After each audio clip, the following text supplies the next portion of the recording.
Hello, can you hear me?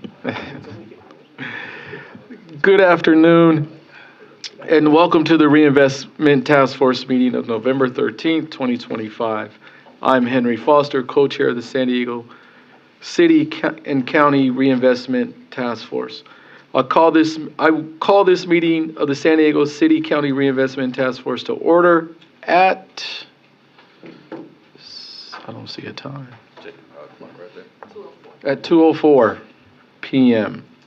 For the record, let's now have each member of the RTF or their representative today introduce themselves by providing their name and organization. We will start with co-chair. Good afternoon, everyone. Monica Montgomery Stepp, County Board of Supervisors. And I'm Henry Foster, City of San Diego. Good afternoon, everyone. Enrique Mesa with U.S. Bank. I am Kwafi Reed with San Diego Habitat for Humanity. Adolfo Ventura with MAC. Robert Lopez with JP Morgan Chase.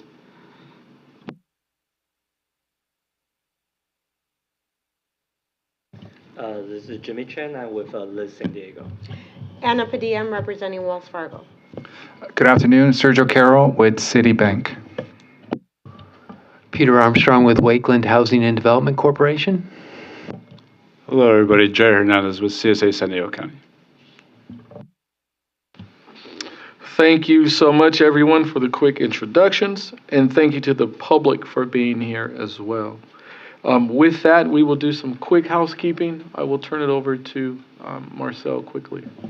Thank you, Co-Chair. Just as a reminder, housekeeping for today, because we only have microphones at the main tables. I see Adolfo already knew what to do. If you all could point those microphones, if any of the speakers are at the end tables, just to make sure that we capture the audio for the live stream. And we're also recording for minutes purposes at the center desk there. So thank you all very much. Thank you so much. Members of the public who wish to provide comments to the board will need to complete a speaker slip. Please provide your speaker slip to our staff in the room. We have one action and one informational item on today's agenda. With that, we will now move on to item 2, non-agenda public comment.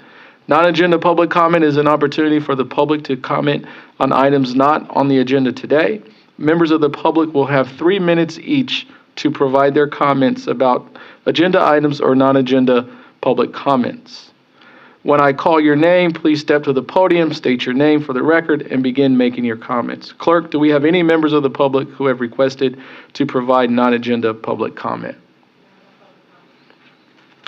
Thank you so much, and that concludes non-agenda public comment. Moving on to item number 3, task force member comments. This is a time for members to provide any announcements, news, or updates. Thank you, everyone, for your work, collaboration, and feedback. With that, do any other members have any announcements, news, or updates they would like to provide? Yes. Hello, everyone. Sergio with Citibank. Today, the City Foundation announced a commitment of $15 million to 60 community organizations across the U.S. to scale and expand financial coaching and counseling services for low-income families, individuals, and entrepreneurs. Through the Community Finance Initiative, the City Foundation invests in a range of solutions that advance financial inclusion and financial health for low-income communities. This initiative is part of the City Foundation's effort to help the playing field for low-income individuals, families throughout our communities. Responsive to the local needs of San Diego, just want to congratulate San Diego Habitat for Humanity, Accessity, and Community Housing Works for being grantees under this second cohort of the Community Finance Initiative. Thank you. Any other announcements or comments, please? Hi, Wells Fargo is happy to announce that in partnership with Operation Hope a few weeks ago, we will be conducting bilingual financial education workshops for small business owners and people that need credit money management solutions. The coach is based in Chula Vista, and Operation Hope is located in San Francisco, and the coach will be providing support in surrounding locations. That's it. All right, any other members? I just want to announce and thank Wakeland has a grand opening for a project in City Heights this evening called Serenade on 43rd Street. It's a new construction project and rehab/preservation, a total of 65 new affordable units in City Heights. And a lot of the participants around the table are partners with Wakeland, the San Diego Housing Commission, County of San Diego, our local lenders, and Wells Fargo is our tax credit investor and our construction lender. So we really appreciate the partnership in bringing this project to fruition. And hopefully, hopefully we'll have some of you folks there or some of your colleagues at our grand opening, but really looking forward to celebrating this great occasion. So thanks very much. Any other announcements or comments? Just one more. Please. Hi, everyone. Enrique with US Bank, and I think momentous for San Diego is the groundbreaking for Casa Familiar and their Avanzamos program, their CLT, the Community Land Trust. It's the first of its kind. US Bank was the construction lender with a variety of different partners in San Diego. So significant, not just for the San Isidro community, since it does offer a path to home ownership in what they're doing, but it's also in a hub of other things that Casa Familiar is doing down there, including other partners around the table that are funding their initiatives and their programs. So if any of you do know Lisa and see her in community, please congratulate her. It's a fantastic and a big deal for San Diego to have that. All righty. Any other comments? Supervisor? Since you called me out, I was just thinking in that vein, the county we're doing a land use housing workshop on Wednesday during our land use legislative session. So we're going to talk about the county's housing policies and vehicle miles traveled and how many of the laws that are coming down from the state are impacting our housing policy. And so if you feel you want to opine on that issue at all, please join us. It will be Wednesday morning beginning at 9. And I think we have a hard stop that day at noon, but we will be there discussing all of our county housing policies. All righty. Thank you for that. Seeing no other hands, that will conclude our task force member comments. Thank you for all of the engagement. We will now move to item 4, approval of the minutes of September 18, 2025 Reinvestment Task Force meeting. Clerk, do we have any public comment on this item? All right, having none, I will now turn it over to members for questions and comments and to entertain a motion to approve the meeting minutes. Members, please raise your hand and unmute your microphone to speak on this item. Do we have a motion to approve the minutes? So moved, Chair. First by Second. Supervisor, second by Mr. Armstrong. We will now vote by a raising of our hands. Members, please raise your hands signifying aye. All right, looks like that passes unanimously. And thank you for that. We will now move on to item 5, the staff report. This is an informational item, so no motion is required. With that, Marcel Gresham, RTF staff and San Diego Housing Commission Director of Special Programs Development, will now provide the staff report. Thank you, Co-Chair. This afternoon's staff report, I do have a few items here to share with you all. First is membership updates. Last meeting that we had, Elise Baker of Necessity She represented them, but now she is no longer with the agency. So we have Gordon Berner, who is here with us as their board chair. He's attending in their presence today. Once it's been determined again who the permanent organization representative will be, then a new appointment will need to be made by Co-Chair Foster, since necessity falls under the city representative's appointments. The previously submitted appointment request letter, I think staff is withdrawn regarding Ms. Baker. Regarding the annual RTF Community Reinvestment Survey Report, we have received responses from 4 of the 5 bank members. It is expected that we'll receive the 5th in December. We've done a brief analysis of the results, and that has been provided to you all in draft form today. And once we receive the completed information, a complete summary will be provided at the next RTF meeting. Regarding the first-time homebuyers program, you all may recall that this was previously the Wells Fargo Worth BIPOC homeownership program. We actually have a $7.5 million grant amendment that's in place with what is called now as the Race Neutral First-Time Homebuyers Middle Income Program. This is still funded by Wells Fargo, and it's funded through September of 2027. We're currently working with community-based organizations such as LISC to provide direct assistance to qualified homebuyers and provide outreach services. And in addition, we're pursuing opportunities with both MAC and Logan Heights Community Development Corporation to provide outreach and other services. Now, the First Time Homebuyers Program is actually under the leadership of Sujata Raman, who is our Vice President of Single Family Housing Finance here with the Housing Commission. She is aware that more information is sought after in regards to how the program is doing and some of the aspects of the program. She wasn't able to be here today, nor was her staff, but she will come back at another appointed time and provide a presentation to the membership here, to the board. And then lastly, regarding the calendar year 2026 RTF meetings, this is the last meeting of our calendar year. And so we're actually working on developing a schedule right now that once that's done and finalized, we'll share that with the members so that everyone will be able to have that calendared for the upcoming meetings in 2026. That concludes my staff report today, Co-Chair. Thank you very much. Yes, sir. Marcel, could you repeat the name of the repackaged program that was Worth, or does it have a name? Oh, yes. It's titled now the Race Neutral First Time Homebuyers Middle Income Program.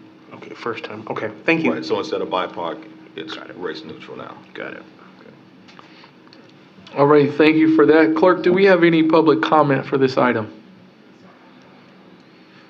All righty. Again, this is an informational item, so no motion is required. I'll now turn it over to members for any comments or questions. Oh, sorry. So we just Sorry, I Any jumped other, the gun there. No worries. Mr. Armstrong. So I gather on the homebuyer program, we're going to get an update and a discussion of the changes that have been made and the target, how we're changing the target. I will actually share that information with Sujata since she's leading the program. She would have all of the details regarding how the program is being managed at this point and any changes that have transpired since we previously paused it and it has been reinstated. So she will have all those details to be able to share with you all. Yeah, I mean, I guess it'd be great to have some background on the rationale for the change. Mm-hmm. Was the change coming from a government agency? Was it coming from a funder? The concerns around it, et cetera. And then, of course, we'd love to hear the current status and progress, loans made, et cetera. Understood. Yeah. Thank you. If I may, I think to answer your question, in all transparency, I believe it was due to, I guess I'll say potential litigation. I don't know exactly where things were filed, where there was a challenge. But also, I do believe we have requested a formal presentation, I think, regarding first-time homebuyer programs. Because this is not the only home buyer program. This one is directly aligned with RTF, right? But I think we're going to do a comprehensive look at all of our first-time home buyer programs and bring that conversation here as well, just to update. So, is there anything else you'd like to add? Yes, sir, if I may. So it was actually a result of actual litigation that took place last year. So I made a presentation before the body just to advise everyone that the program had been placed on pause, and that was a result of actual litigation. But it had been settled, and that's why we have the new program that's in place right now. And that was one of the causes and the requirements for the name change to take it from BIPOC to actually being a race-neutral program. Any other questions or comments from members? Alrighty, seeing none, that will conclude item number 5. With that, we will now take up our information item and begin. I believe this is an action item, correct? Yes. Okay, an action item 6, RTF proposed bylaws. This report will be given by Marcel Gresham, RTF staff, and San Diego Housing Commission Director of Special Programs and Development. Marcel, when you're ready, go ahead and begin.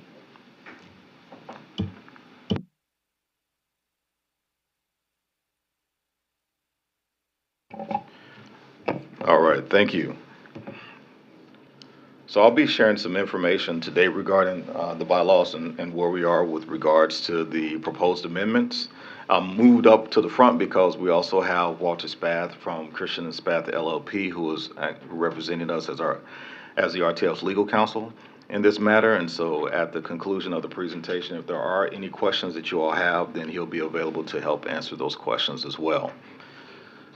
So for the benefit of those who may not have been here previously and may not have heard this presentation before, I am going to cover some general background and then get more into the specifics. So as you all will recall, that the RTF is an official body that was actually established by the City of San Diego resolution. And this was done back in 1977, and the purpose of the RTF is basically to monitor local bank lending practices and development reinvestment strategies and to increase economic opportunity, financial strength, and housing stability for low and moderate income families and residents in our community. And it's also to provide local implementation of the 1977 Community Reinvestment Act, in which the CRA enacts reduce discriminatory practices and reverse destructive impacts of redlining in low-income neighborhoods and communities of color. So our bylaws for the RTF, they were actually created and approved on January 16th, 2014, and then most recently updated on November the 15th of 2018. And in our former presentations, in our previous presentations, some of the proposed bylaws updates that were to be considered were that we wanted to adjust the name and our purpose. We'll include that in the bylaws and explicitly state the purpose of the RTF, elaborate on some of the responsibilities of the task force, and include the policies that the RTF is actually operating under, which includes the City of San Diego 9009 and also the County of San Diego Policy A123. We also wanted to include information regarding the memberships. One of the questions was to address the banks becoming non-voting members and serving in advisory capacities, and then also adding language to clarify that credit unions may serve on the RTF or participate as a part of the RTF, review some of the vacancy processes, and then elaborate on the responsibilities of the members. On this slide, you'll see a series of the changes that were made to the actual document, which you have in your package, the red line versions of the bylaws that were provided and that were prepared. And the most recent changes that we've included for this particular meeting is the removal of language regarding a proposed reinvestment advisory board, which will have a little bit more content about that right now. So during this process, we had Walter Spath, or Christensen and Spath, to take a review of the bylaws to ensure the legal compliance of those bylaws and ensure that they followed any guidelines that we are to abide by. But one of the questions that was provided at our previous meetings was regarding the institution or the implementation of a reinvestment advisory board. So the question that was posed to legal counsel was, can the RTF establish a separate legally distinct reinvestment advisory board comprising of all RTF members other than the banking members? And this was because of some of the potential conflicts of interest that were shared by our banking members. So during the review, Walter has provided us with 4 options that the RTF can actually consider. Again, this is something, you have this in your package in letter form, but the first one is the formation of a reinvestment advisory board itself. So the RTF could establish a separate legally distinct reinvestment advisory board comprising of all of the RTF members other than the banking members. However, since the RTF was formed by the resolutions of the San Diego City Council and the County Board of Supervisors, it would require the same type of adjustment be done in order to establish that body. And the Reinvestment Advisory Board could not be formed via an amendment of the RTF bylaws or otherwise by the RTF itself. Second option that was shared is that the RTF has the ability to form a subcommittee. So the RTF has the power to create subcommittees and could form a subcommittee comprised of all RTF members other than the banking members. However, as stated, this would not, resolve the conflict. In such event, if the RTF itself still needs to take action or to make a recommendation to the city or county as applicable, the subcommittees would make the recommendation to the RTF rather than the city and county. Thus, the conflict of interest could still remain with the decision-making process and who would be supporting what that action may be. The third option that was provided is that the conflicted members could abstain. So in the event of a matter which presents a conflict of interest, conflict for the banking members or for the RTF, those members could abstain and not vote on the matter. And in such, the action could be taken or a recommendation could be taken by the RTF to the city and county as applicable, despite the conflict of the banking members.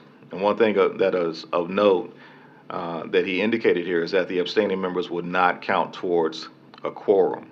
So right now there are 15 members of the RTF, and the majority of those members is required for a quorum. So in order to pass a resolution, at least 8 members of the RTF would have to be present, not including any abstaining members. And then one final consideration that was shared as an option is the development or the submission of a letter. And this is where members of the RTF could propose to send a letter to the city, the county, or any federal or state legislative body or any other person or organization recommending any action or supporting any opposing action. So other members of the RTF could end up joining in on and co-signing the letter. However, in doing so, the RTF members would need to be careful not to violate the Brown Act. And the indication here is that the Brown Act prohibits members from meeting and discussing RTF business outside of notice meetings and prohibits serial meetings. So for example, if the members were to circulate a letter amongst themselves via email outside of a notice meeting, a Brown Act violation could occur. And so there's further examples of how this may end up playing out in the letter that has been provided by Walter as well. So these are 4 options that he's shared with us regarding the reinvestment or the implementation of the Reinvestment Advisory Board specifically. So the action that is before you today is to adopt the bylaws as amended in the proposed draft. The second one is there, but it's actually not applicable based on further clarification from legal staff. So I would remove action recommendation number 2 and solely leave adopting the bylaws as amended in the proposed draft, which you have a red line version and a clean version before you to make that determination. So that concludes my presentation today. Again, Walter Spath and I are here for any questions that you may have. Thank you. Alrighty, thank you for your presentation. We will check in with the clerk. Do we have any public comment on this item? Alrighty, having none, this is an action item, so we will need a motion. With that, I will turn it over for discussion to the members. Any questions, comments? I just have a quick clarifying question for the second recommended action that you are pulling from this. Yes. What was the reasoning behind that? I'm sorry. The reasoning behind that is that it would not be required at this point. Walter, you want to share a little bit more about that? You can go there, it's fine. So yeah, the second action item was, well, I guess the letter and the recommendation set forth multiple options for ways that you can move forward, such as, whether or not you have people, if an item of controversy comes up or where there's conflicts of interest, you could have members abstain. On the other hand, one of you could put together a letter, present it here as an action item. Other people could sign on to it if they want to, but we don't need that second action item because you can mix and match those and do them as they come, rather than making a decision today that we're going to do it by abstaining or we're going to do it by letter. Thank you. Any other questions or comments, concerns? First of all, thank you for that thorough review. Was there an option 5 where the advisory board would consist of the banking members versus the opposite of what's proposed in option 1? Not really. So the issue goes back in 1977 when this body was formed. It was formed as an official existing public body, subject to the Brown Act and everything else, and it was done by resolutions of the County Board of Supervisors and the San Diego City Council. And so effectively a subcommittee could be formed of members, of just the banking members, the non-banking members, or whatever else you wanted to do. But the power to actually take action or make recommendations to the City Council Board of Supervisors is vested in this body. So, forming a sub-board such as the Reinvestment Advisory Board as proposed would effectively function like a subcommittee. So they would meet, make a recommendation to this board, and then this board would take action. But to the extent that there are conflicts of interest, that doesn't really get us anywhere, because then we're back to the whole body where the conflicts of interest exist in the first place. Yep. Wasn't sure that answered your question or not. It does, yeah, thank you. Any other comments, questions, clarification needed? I mean, no issues with the legal analysis, but it seems like, recommendations 2, 3, and 4 are pretty clunky. Don't really get at I think the desired intent to have a board that is focused on these communities and these issues, that is able to take and approve policy statements on its own. The current situation is that, we have a bit of a hybrid group that is a little bit unusual and characteristic. I think it does a lot of great things, but, our banking members are not, they don't feel comfortable taking policy positions on, like creating a state Community Reinvestment Act for California. And I think we understand the bankers' concerns, but I think there's some restlessness of the other members that we would like to take those types of actions. So, like I said, bullets number 2, 3, and 4 seem kind of clunky, and, maybe we might be able to take a policy statement, but, it depends on how many members are at a meeting. Do we have a quorum without the banking members? If it's a subcommittee, the subcommittee doesn't really have its own authority. Its authority only is derived through the full board. So the subcommittee can make recommendations, but they can't really adopt a policy on its own or advocate for policy on its own. So, I guess my questions maybe to the council member and the board of supervisor member is, to what extent, I feel like if we really wanted the body that we are, kind of restless to enact, would we have the support of the board of supervisors and the city council to very specifically, reenact the RTF in a different way?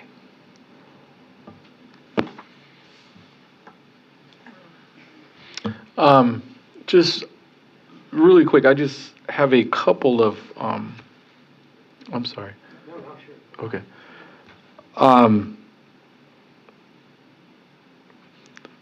Did you want, you're done? You're good? I'm good. All right. I think Mr. Armstrong kind of asked a question specific to, the leadership of the task force. So I'll address them whenever you want me to. Go ahead. I just wanted to say that is something to think about. And I guess in my mind, I am just thinking about, because I'm sure that both of us, frankly, I can't,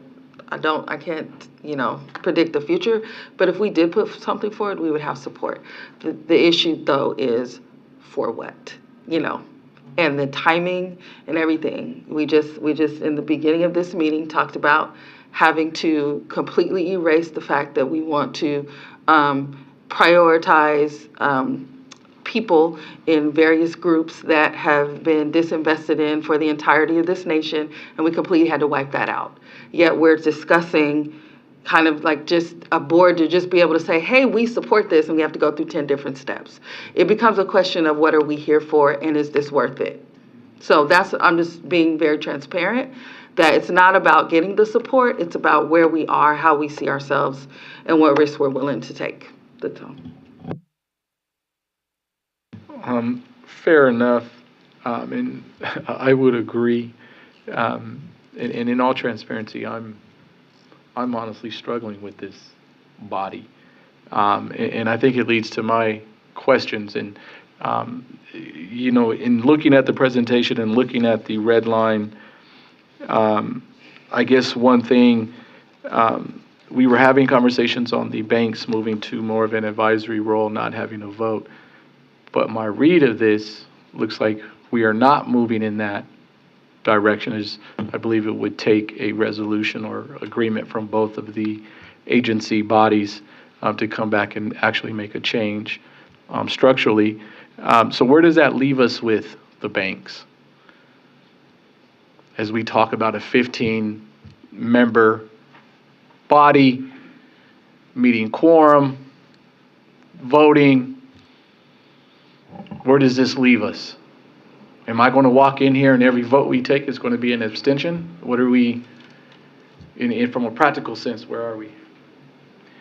That's a great question, and I think that's really the premise of this whole discussion is where are we? I mean, because right now the body would end up having to remain basically in place as is because of the policies because as Walter expressed, the way the organization was originally put together. So in 1993, when the city of San Diego published a resolution and it formulated the structure of the body to be 15 members, including, 5 banks, et cetera, there has been no other document, nor other formalized document that has either given some, I will say some latitude in terms of how that could be done or adjusted. So the only course of action that we would end up taking is if we wanted to change the structure, it would have to go forward to the city primarily, and more than likely the city and the county since based on the documentation that established the RTF, it established it as a joint body of the city and the county. Although the primary resolution was provided by the city that laid out what the actual structure of that body looks like. And so in my research, in the short time I've been a part of this body, I've seen no documentation that gives us any other type of latitude. So that's what leads me to the conclusion. Understood, and I think you kind of repeat. I was looking for the legal. Oh, sorry. The legal interpretation analysis. Our 15-member board stays in place, and the banks are part of the overall discussion, the membership, the quorum, and maintain a voting position. Correct? Correct. Okay. Based on what we're potentially going to approve today. Correct. Okay. My other question is on page. Let me find it real quick.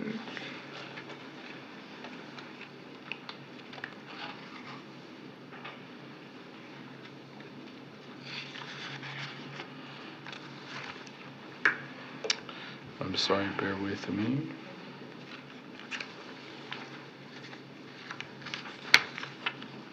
I think it's under duties. Is there a duties? Well, it's where we talk about grants. Isn't there something in here about grants? About grants? No. No? I was looking at a different document. Oh, here it is. It looks like under purpose, it says education, marketing, and public information, and it looks like it's item 1.5. It says write necessary grants to supplement RTF funding for administration and for special projects, provide all necessary program reports related to grant receipts. I guess, what does it mean by write necessary grants? Does that mean to apply for grants? What exactly does that mean? I would say yes, and I say that from the standpoint of, so this San Diego BOI, which is our internal grant or our internal 501(c), we have a grants department that through that body or through that name will apply for grants on behalf of the RTF for operational support. And so actually some of the banking members here today we respond to their opportunities through the San Diego BOI. So this would give us the opportunity to apply for those types of funding opportunities to ensure that there is support or continued support for the operations of the RTF. So let me ask this, I guess the way it's written, do we need to modify that to better clarify that the I guess intent or understanding is that staff will be looking for available grants and applying for available grants to fund certain activities? Is that what this is? Yes, I mean, go ahead, Walter. Sorry, I was just going to say that the bylaws themselves, are more of a big picture document. I think staff could just by direction of the board or, be directed to, go out and apply for grants. But to the extent that, you'd like to see something more specific, yeah, we could say rather than write necessary grants, apply for or, obtain or something along those lines. Okay. Let's, I just think we need to tighten it up just a little bit. I think writing, that just seems odd. I haven't seen it written this way in all my time at working for public agencies. I think it should be to identify and, I don't know, procure, apply, something like that. Yeah. Identify and apply. I think that makes sense. The only question I would ask is if you want this to to have the ability to actually receive the grant funds without coming back to this body, or whether or not you'd want to have that oversight? Like, do we want to delegate that down or not? Well, I think we should, depending on what types of grants, because there's all different type of regulations, requirements. Maybe there's a dollar for dollar match. I don't know what it is. I think they should come back to the body and get authorization, at least for right now, until we establish just what the grant per se pool looks like, and thresholds that we would be looking at. I think it would be good to have them come before the body. So just to clarify, we'll delete the words "right necessary" and replace them with "identify and apply for." So it would say "identify and apply for grants to supplement RTF funding." Yes. Okay. I think so. I think that is all that I have at this present time. As I said, I am kind of struggling with how this body will proceed, as I think we all want to make sure that we are meeting the intended goals and objectives of the body. So with that, I will move staff's recommendation. Do I have a second? I'm sorry? I'm happy to second, but I could ask a couple of questions of staff, I guess. Absolutely. So Marcel, Walter, I'm not sure who's the right person, but what grants has the RTF applied for in the past? And could you maybe talk a little bit about the nature? I mean, I guess I understand the concern about staff applying for things without feedback, approval of the board. On the other hand, if we're applying for funding to, support the staff who are operating the program, that seems pretty, in line with the mission and pretty conventional type of application. And sometimes our banking friends don't give us a whole lot of time to respond. And so, we'll get something that says, hey, we've identified your organization as a great fit for this program, and, we need something in 2 weeks. So there could be opportunities where there's, where the board doesn't have the opportunity to provide feedback. And I guess I'm thinking if, like for instance, if the grant is for $5,000 to reimburse the city or the county for the funding to operate the program, that seems like a pretty reasonable, something that staff should reasonably be able to apply for on their own. Or, so I'm curious about those types of things, like where we need, kind of the the line that we've been having about this discussion about, supporting different measures and stuff, but allowing staff to take appropriate actions without, procedurally coming to the board to ask to apply, asking for the board to accept the funds, et cetera. So I'm just curious about the type of programs that we've applied for in the past. So historically, the San Diego BOI has applied for grants that have been presented by the respective banks, and including the county for the CDBG program, which actually funds the staffing for the RTF staff. And those other grants are really general in nature, or have been known to be general in nature. So the latitude really has been taken by the Housing Commission through the San Diego BOI to apply for those particular grants and go through the process for those. And that has been, from my observation, the process for quite some time. And so, but the one specific to supporting staff is the CDBG grant that's applied for and provided by the county.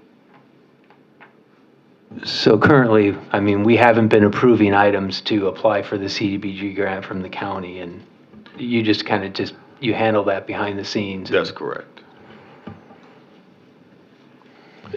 If I may, just to be clear, the changes that I requested are not outlining the procedure for grants. So just what we're approving today just simply says we will identify and apply. It doesn't nail down the process of coming back to the board. I think that's further conversation that's needed, as you don't understand the grants that they apply for. I don't understand the grants that they apply for, and I think it would be a behoove of us to make sure we have that clear understanding in how we are moving forward. So I think we'll fall back and have those conversations. But for all intent and purposes, the process is not in here, as it should not be in the bylaws, and we will work that out as we continue to move forward. So I'm curious, kind of the origins of the RTF and how it was established. I don't want to say it's hamstringing us a little bit, but we would require altering our makeup, purpose, mission in some ways would require further approvals by the city and the county. I'm curious, have you done research around this? Have we found other bodies or boards that have been commissioned by public agencies like the city and the county that are acting in a similar manner to what we're trying to get at?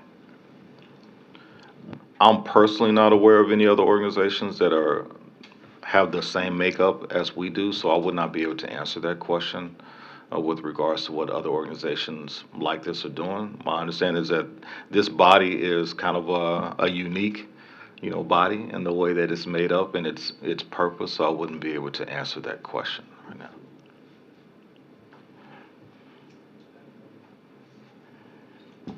Just one final question, and I think I can speak for some of the colleagues in the banking world. And the discussion started with sort of being uneasy, right, with legislative matters that sort of are outside of our positions. Seemingly, we have a government affairs team and whatnot that would deal with anything regarding advocacy and policy and whatnot. So the question I had was in Article 1, the section that talks about implement the legislative platform and review annually. And this could be me as a rookie on here, but maybe I have not seen the legislative platform. And if there is one, when a review is expected, or is that future facing that there is a proposed workshopping of sorts, creating a legislative platform? And I think it's that point there that I think does speak to some of the concerns that we have given our positions. So, thank you. No, I'd actually ask some of my colleagues from the city and the county, or from the county specifically, to talk about that. I know that the county representatives, they provided a legislative platform presentation not long ago to the body. So I think the tie-in from what they shared during that presentation and this, puts those pieces together. Should there be a legislative platform established? But if there's any further clarification, I'll which just I see jump in. none. I'm sorry. Yeah, no, it's okay. You're absolutely right. It's something that was brought forward. I think maybe the beginning of this year, End of last year, I think. Yeah. And if we started the process, I think it came before the body a couple of times That's before we correct. voted on it. And I actually think that's what prompted this conversation, because there were things in the legislative platform that, understandingly so, our banking partners were not super comfortable with voting on. And so it really catapulted this conversation around how we can still, as a task force, make certain take certain stances on things with regard to the legislative platform, and use the full, the breadth of the reinvestment, city county reinvestment task force. How do we do that? And so that's partly why we're here now.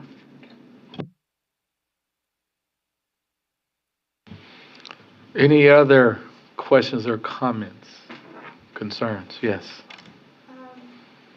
So I was looking at, I know it's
Well, I think that's the part of the discussion that we are having now. I think we determined that because of the resolution that establishes the body would have to fundamentally change, which would mean the county and the city would have to actually take action at our respective agencies.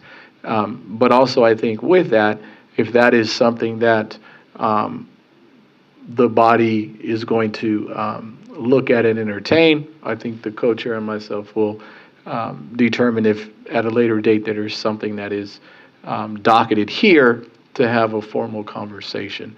I will say I'm not looking to give the banks an easy way out. I think the purpose of this is to come to the table, to put your best foot forward, and to do some good work for our communities of concern and impacted families. And I think, at least as I look at my community, the district I represent, I think there's a lot of work that needs to be done. And as much as I appreciate the efforts that have been made here, as of recent, I think we are just getting started. And so I think that's a conversation that we have to come back to have at a later date. More than happy to have that conversation. I do think some benchmarking probably would be good to understand what other bodies may be similar, what the different roles, responsibilities, duties are, how maybe your financial institutions collaborate, or what levels they participate at. So I think there's nothing wrong with taking a look at that and doing that, but that's pretty much the process that we would have to come back to have that conversation. Alrighty. With that, seeing no other hands or any other comments, questions, or concerns, we do have a motion on the floor by myself and a second by Mr. Armstrong. With that, all those in favor, please raise your hand.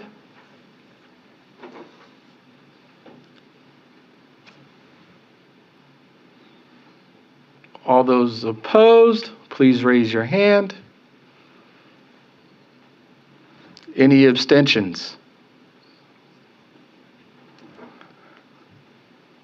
You guys get that?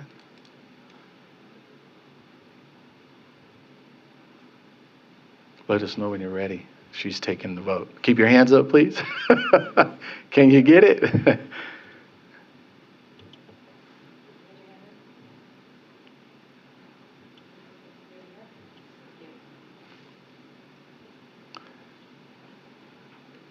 Alrighty. Can you do me a favor, please? Can you read back the vote tally?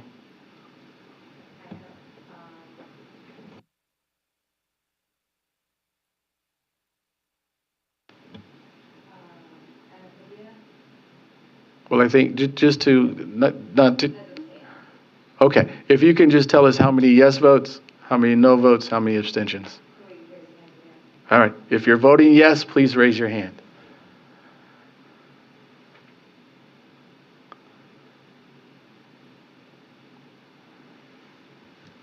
If you're voting no, please raise your hand. And abstention.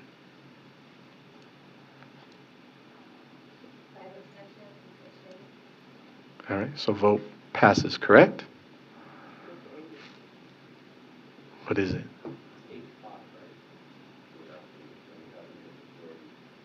Yeah, over 13, so 8, you need 7. 7? Yeah. So how do we count abstentions?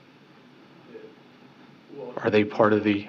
So it's effectively 8 votes in favor, it passes. Okay. All right, there you go. Item passes. Thank you so much.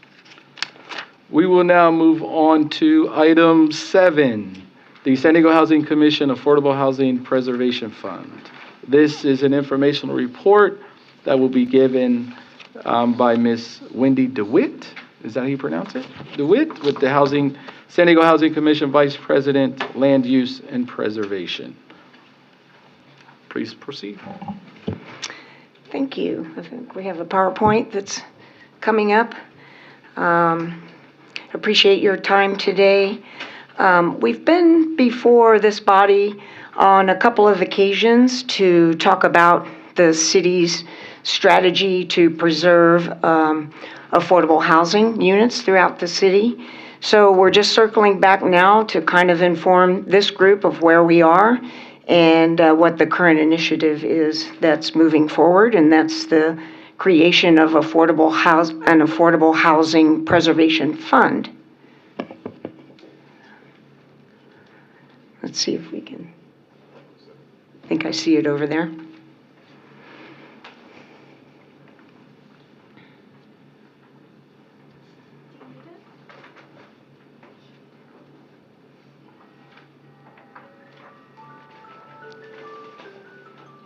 There we go.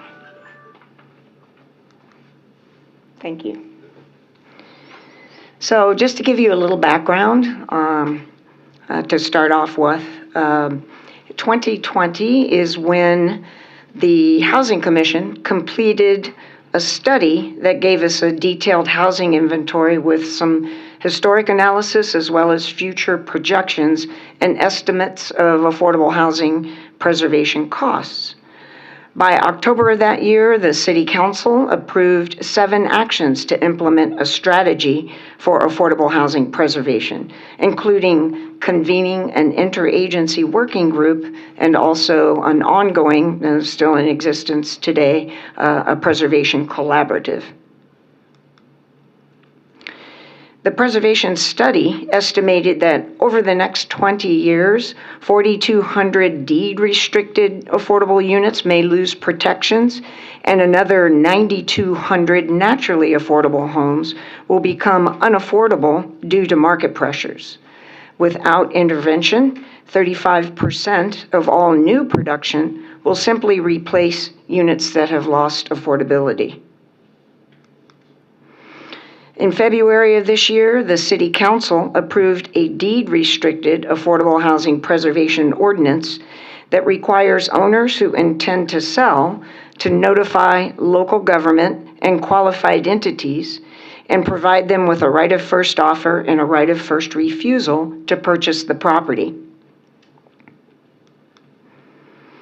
In April of 2025, at the request of Council President Pro Tem Kent Lee, who's chair of the Land Use and Housing Committee, staff presented an informational report about the potential for the creation of an affordable housing preservation fund, along with options for its implementation. The committee asked us to return with recommendations and fund models moving forward. So on September 4, staff returned to LUNH with a range of preservation strategies to create and implement an affordable housing preservation fund.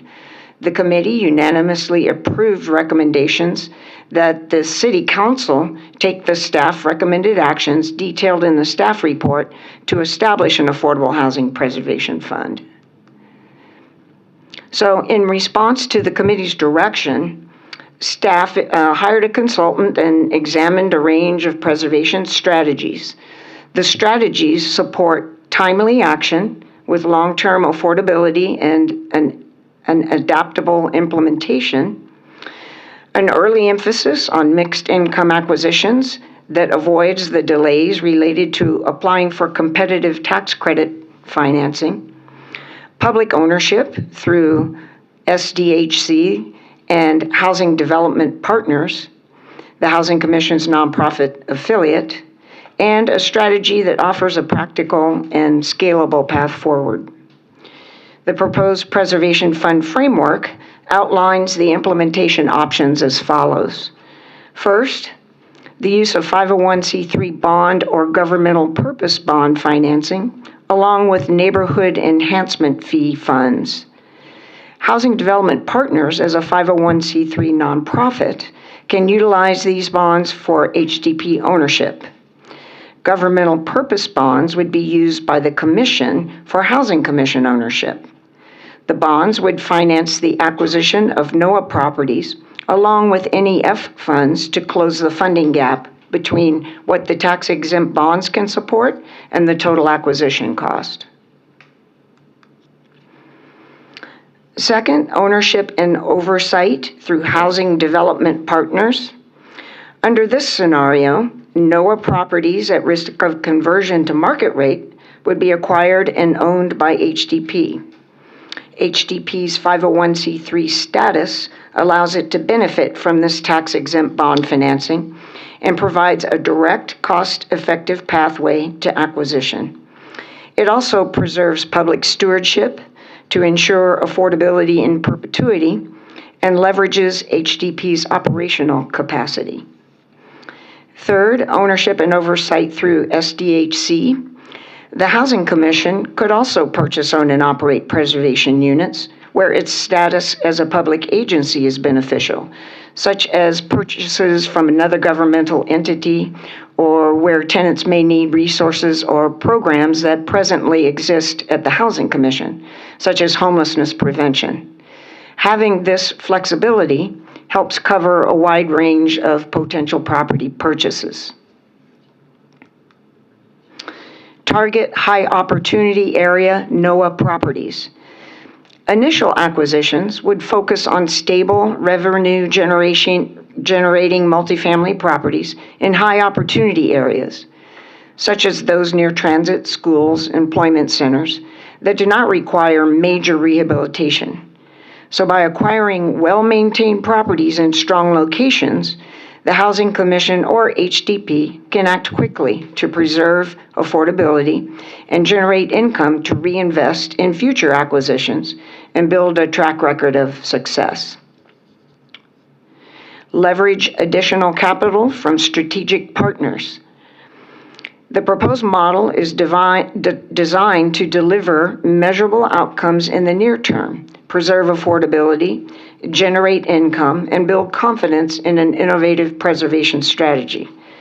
As the program establishes a successful track record, it can position the Housing Commission to explore partnerships with philanthropic foundations, Community Reinvestment Act motivated financial institutions, major employers, and healthcare systems, ultimately expanding the scope and sustainability of future preservation efforts. Identify and combine restricted fund balances to use in the Preservation Fund. Another thing that the Land Use and Housing Committee asked us to focus on was to find new revenue sources. So we're basically turning over every rock to look for those revenue sources. The Housing Commission and the city have identified some funding sources that have requirements on them to be spent in defined regions or on specific types of projects. However, over time, we found that each fund by itself has been insufficient to fund the construction of new affordable units. So under this strategy, what the Housing Commission would do is work with the city to investigate each of the funds, explore potential reallocation of these funds, if legally permissible, to the Affordable Housing Preservation Fund. And then lastly, this slide really explains the longer-term vision for the establishment of the fund.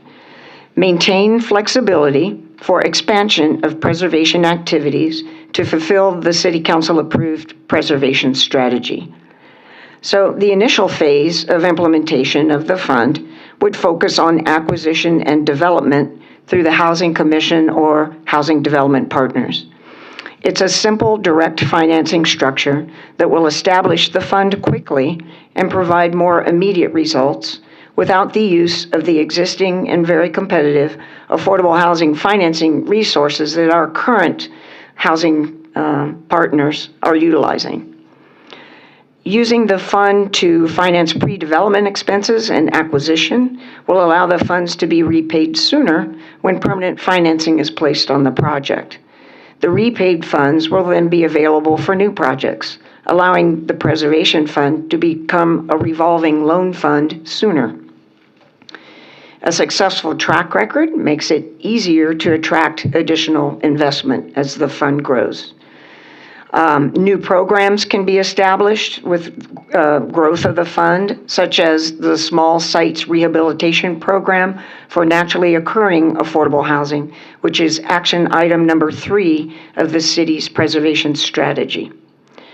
Fund activities could be further expanded through partnership with a selected Community Development Financial Institution, or CDFI. CDFIs are U.S. Treasury certified organizations that specialize in community-based investment, and they can attract additional philanthropic, private, and institutional capital to further leverage local contribution. So this really sums up the proposed preservation fund framework. Our next steps needed to proceed with creating this affordable housing preservation fund are first a Housing Commission budget amendment, which actually occurred last Friday at the Housing Commission Board. The Board of Commissioners approved a budget amendment to allow the Housing Commission to accept the transfer of approximately $5.9 million of city neighborhood enhancement fee funds for the preservation fund. And after that, staff is working with the city to determine the process for the actual transfer of the funds from the city to the Housing Commission, and also the details for administration of those funds. And then finally, the budget amendment would be presented to the Housing Authority at the same time, at the same meeting that the City Council considers the committee-approved recommendations to approve the preservation fund strategy. And these actions will take place in companion City Council and Housing Authority actions, most likely after the first of the year. So this concludes our presentation, a summary of how this fund is being created, and we're happy to answer any questions. All righty, thank you for the presentation. We will turn to the clerk to see if we have any public comment. Alrighty, having none, we'll now turn it over to board members for any comments or questions.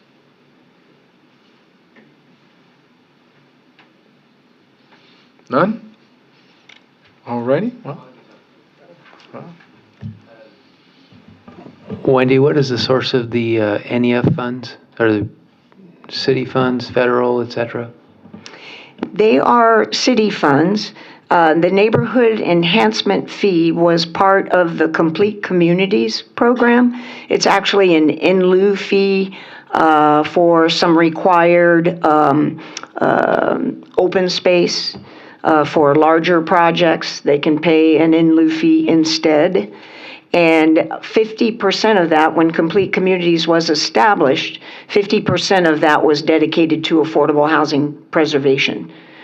So that's where it took about 5 years for the fund to accumulate $5.9 million, and most of it in the latter few years. But that's where the preservation city contribution is coming from. And you may remember the original strategy envisioned a public-private investment fund with a city contribution that would then be leveraged. The original city contribution was envisioned as former redevelopment funds, but those funds are, have long since been dedicated to the city's general fund, and with budget constraints that the city has been facing, the IBA's office, Independent Budget Analyst Office, recommended that those not be utilized. So we're getting creative and going out and looking at other funds that haven't been utilized yet to be able to create a new resource.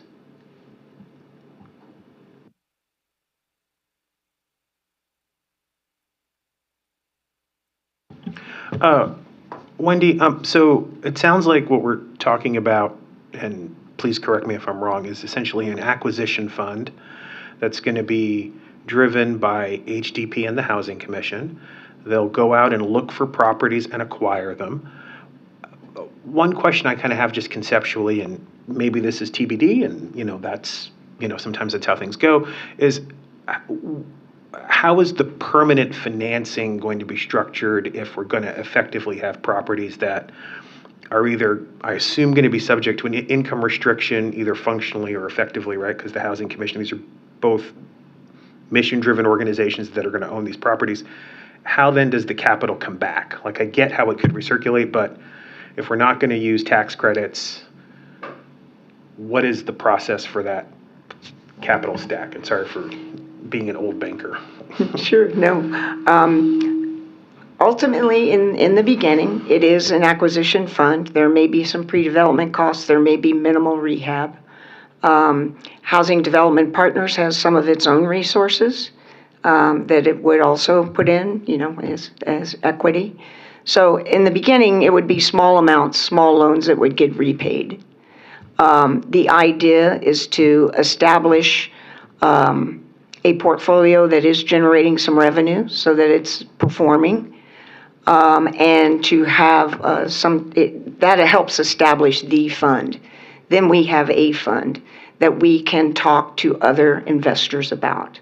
So the future projects could be very different. We would like for it to become a revolving loan fund, but as you know, in the beginning, if all the money goes out the door in the first one or two projects, you don't have anything to talk about. It takes much longer for any of it to come back. So in the beginning, it's very simple. It's direct acquisition.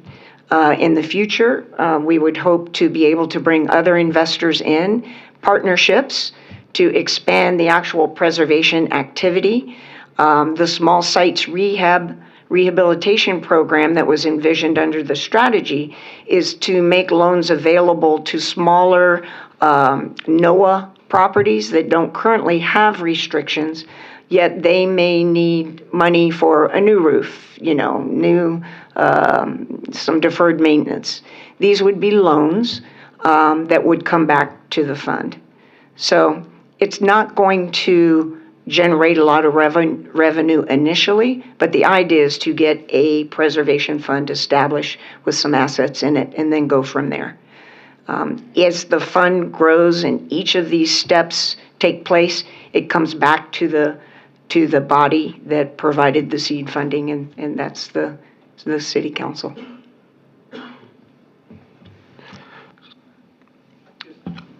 So is there the concept that the city may also invest future funds to sort of reinforce that corpus to kind of provide additional capital?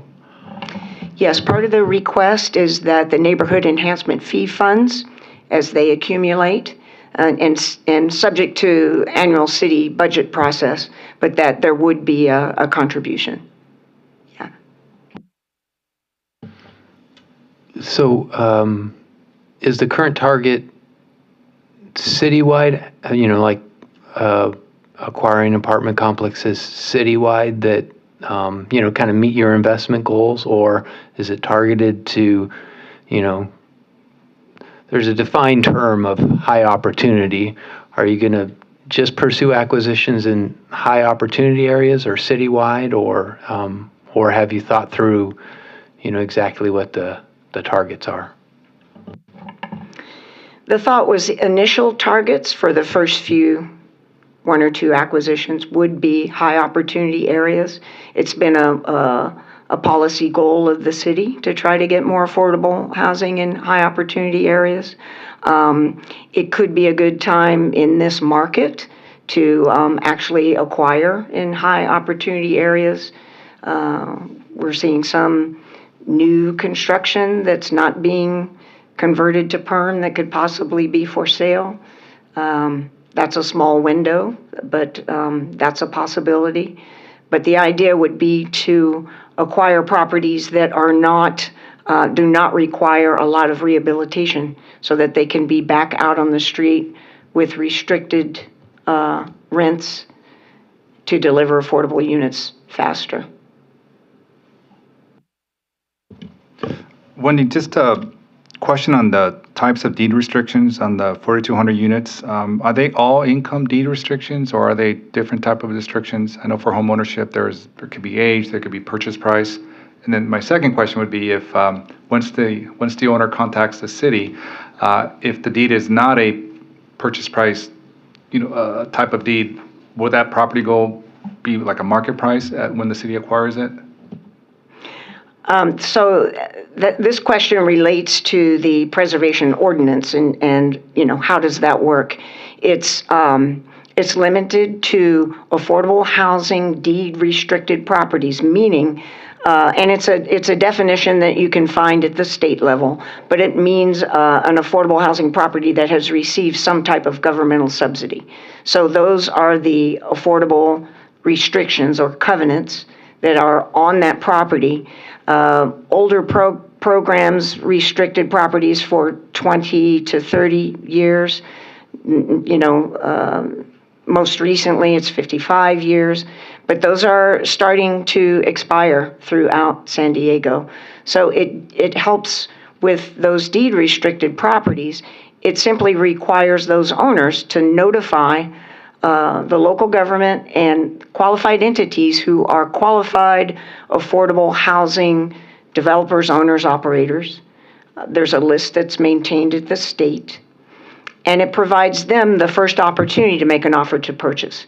It doesn't mean the property has to be sold below market or anything like that. It just gives the affordable community the first opportunity to purchase. And then it stays in the hands of an affordable provider, so when those covenants run out, we can be assured that they'll be renewed.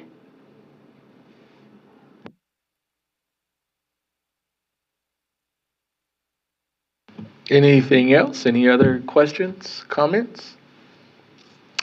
All right, well, thank you. Thank you very much. This brings us to the end of today's agenda. Thank you to the members of the public and staff for your participation. I appreciate the work that each of our task force members and guest speakers are doing to further the mission and objectives of the RTF. I will now adjourn this meeting of the Reinvestment Task Force. We are adjourned at 3:21 p.m. Thank you so much.